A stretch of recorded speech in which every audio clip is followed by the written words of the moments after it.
এখন তো ফুলকপির সিজন, আর এই শীতকালে জলখাবারে যদি গরম গরম ফুলকপির সিঙ্গারা থাকে তাহলে তো ব্রেকফাস্ট একদম জমে যাবে। হাই এভরিওয়ান, কুক উইথ তুলি চ্যানেলে তোমাদের সবাইকে স্বাগত। আজ আমি বানাচ্ছি ফুলকপির সিঙ্গারা। ফুলকপির সিঙ্গারা বানানোর জন্য প্রথমে ময়দাটা মেখে নেব। প্রথমে একটা বড় বাটিতে 2 কাপ ময়দা নিয়ে তাতে দিয়ে দেবো অল্প নুন আর 6 থেকে 7 টেবিল চামচ সাদা তেল। তারপর ভালো করে শুকনো উপকরণগুলোকে মেখে নেব। তবে সাদা তেলের বদলে ডালডাও ব্যবহার করা যায়। এবার অল্প অল্প করে জল দিয়ে একটু শক্ত করে ময়দাটা মেখে নেব। তারপর আধ ঘন্টার জন্য ঢাকা দিয়ে রেখে দেব। এদিকে যতক্ষণ ময়দাটা মেখে রেখেছি ততক্ষণে সিঙ্গারার পুরটা তৈরি করে নেব। তার জন্য একটা কড়াতে অল্প সাদা তেল গরম করে 2 টেবিল চামচ বাদাম ভেজে তুলে রাখবো। তারপর ওই তেলেই দিয়ে দেব হাফ চা চামচ 5 ফোড়ন, সামান্য হিং, 1 চা চামচ গ্রেট করা আদা, 1 চা চামচ থেতো করা কাঁচা লঙ্কা। আদা আর কাঁচা লঙ্কাটা একটু ভেজে নিয়ে দিয়ে দেব হাফ চা চামচ হলুদ গুঁড়ো, হাফ চা চামচ জিরে গুঁড়ো, হাফ চা চামচ ধনে গুঁড়ো, হাফ চা চামচ কাশ্মীরি লঙ্কা গুঁড়ো। এই মশলাগুলো দিয়ে একটু কষিয়ে নেব। মশলাটা যাতে পুড়ে না যায় তাই 1/3 কাপ মতো জল দিয়ে দিয়েছি।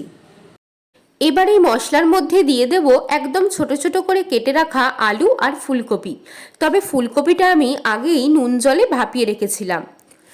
আর দিয়ে দেব স্বাদ মতো নুন। এবার মশলার সাথে খুব ভালো করে মিশিয়ে নিয়ে ঢাকা দিয়ে রান্না হতে দেব।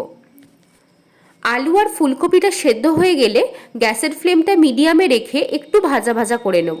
এক্সট্রা যেটুকু জল আছে সেটাকে একেবারে শুকনো করে নিতে হবে।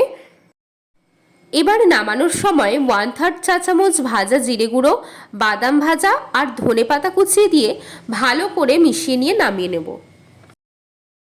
সিঙ্গারার জন্য আলু ফুলকপির পুর একদম তৈরি হয়ে গেছে। এবার ময়দার ডো থেকে লেচি কেটে একটু মোটা করে লুচির মতো করে বেলে নেব। তারপর মাঝখান থেকে কেটে নিয়ে একটা সাইডে জল লাগিয়ে নিয়ে প্রথমে সেই সাইডটাকে ভাঁজ করে জুড়ে নেব। জল লাগিয়ে নিলে সিঙ্গারাগুলো ভাজার সময় আর খুলে যাবে না। তারপর পুর ভরে নিয়ে সিঙ্গারার আকারে গড়ে নেব। যে সাইডটা আগে ফোল্ড করেছিলাম তার উল্টো দিকটা এইভাবে একটু ভাঁজ করে নিয়ে ধারগুলোতে জল লাগিয়ে নিয়ে অপর প্রান্তের সাথে ভালো করে আটকে দেব। এক এক করে সবকটা সিঙ্গারা পুর ভরে তৈরি করে নিয়েছি। সিঙ্গারা ভাজার জন্য একটা কড়াতে সাদা তেল মিডিয়াম ফ্লেমে গরম করে নিয়েছি।